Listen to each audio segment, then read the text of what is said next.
they can't be alone, because to be alone is to be alone with themselves. And that's just a place they don't want to venture. So that means they need you.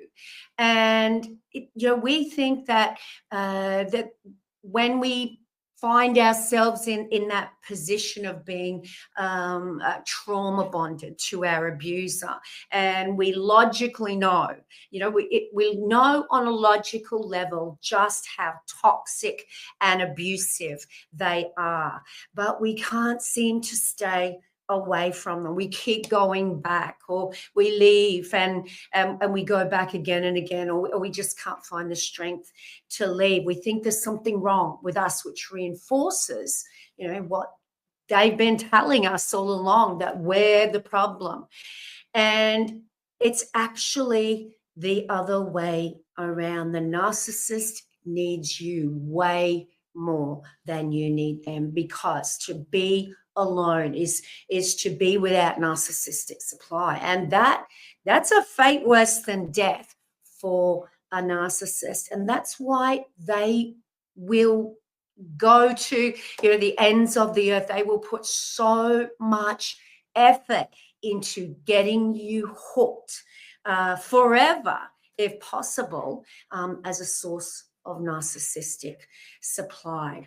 So narcissists envy the fact that you can be alone. You can be alone and be happy. You can be in a room by yourself and not necessarily suffer this massive anxiety and agitation that they would. And literally, that's how they feel if they don't have a source, a target, someone reflecting back to them that mask they wear is real.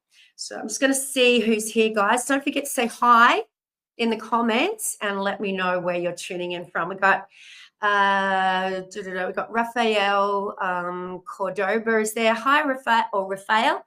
How are you going? Thanks for joining me. I'm just going to see if I can pull up Instagram, just to see if I can see all your beautiful faces on Instagram. And I can. And on Insta, we've got Marcella has joined. Hi, Marcella. And we've got Harkness Granger has joined us. Hello. Deep Tea Meditations is there. Surviving. P6756 has joined us. Thanks for joining, guys. Don't forget to put your questions down below, and I'll answer as many as I possibly can. Okay, so getting back to the narcissist, their envy of you. It's something that you don't really think of when you're feeling so beaten down and so abused and broken. But the narcissist envies everything about someone who can be genuinely happy in life. And of course, that is going to be you, because they always choose someone who is exactly the opposite of them. So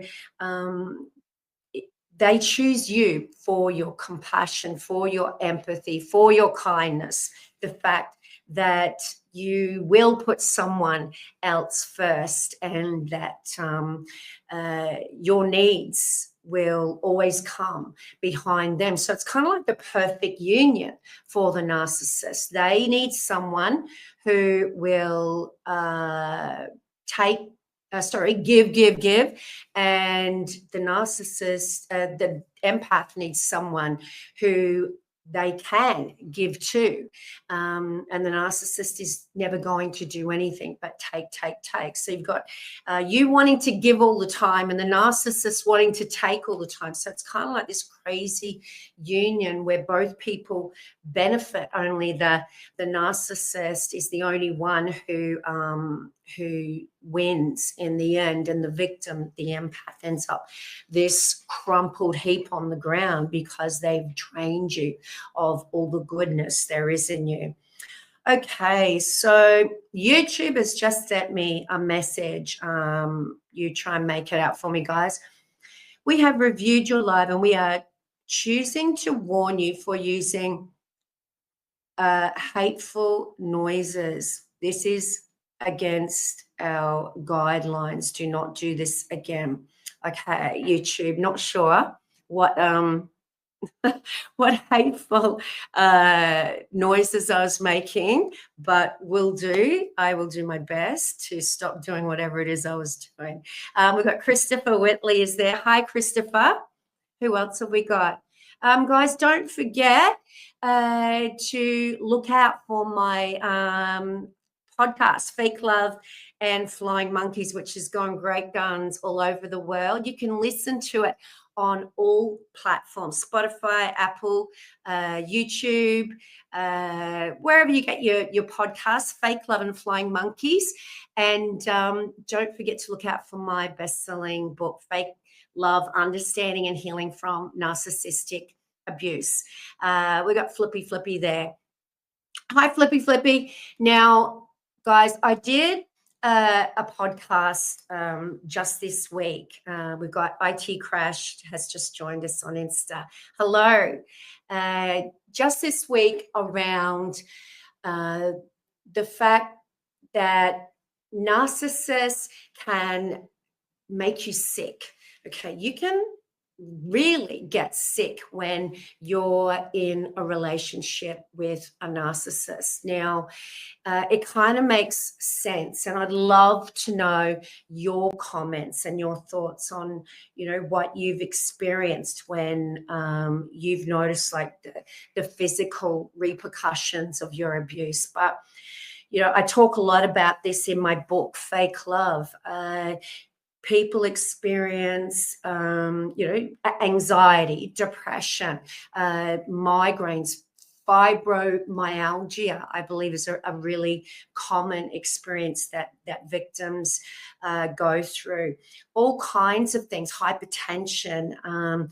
And this is why it's so important to get support and to get away from your abuser. You can't fix them, but you can make yourself really sick trying in the meantime.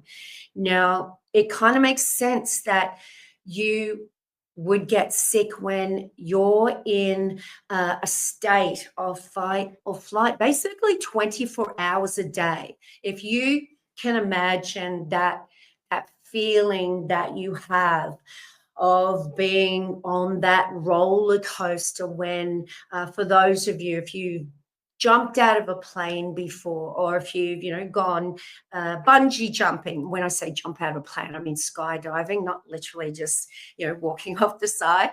But that feeling with the adrenaline pumping, this time the cortisol's pumping, and all of those horrible chemicals that make your heart beat faster. But this isn't just for a brief moment.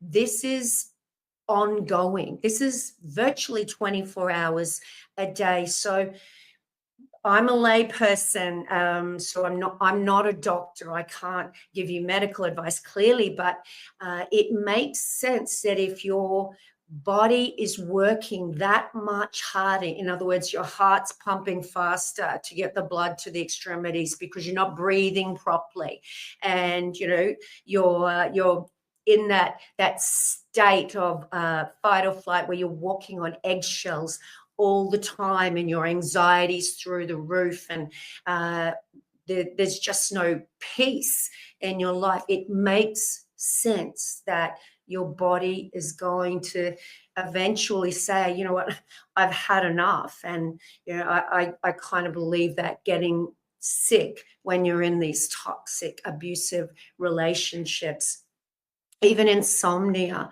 or sleeping too much, not being able to get out of bed, those things can, have a really negative impact on your physical health, as well as your, you know, your emotional and your psychological welfare, guys. So please, don't wait till you get sick. And if you notice that you are getting sick and you feel the difference in your health after being in this toxic, abusive relationship, please do everything you can. Reach out, get support.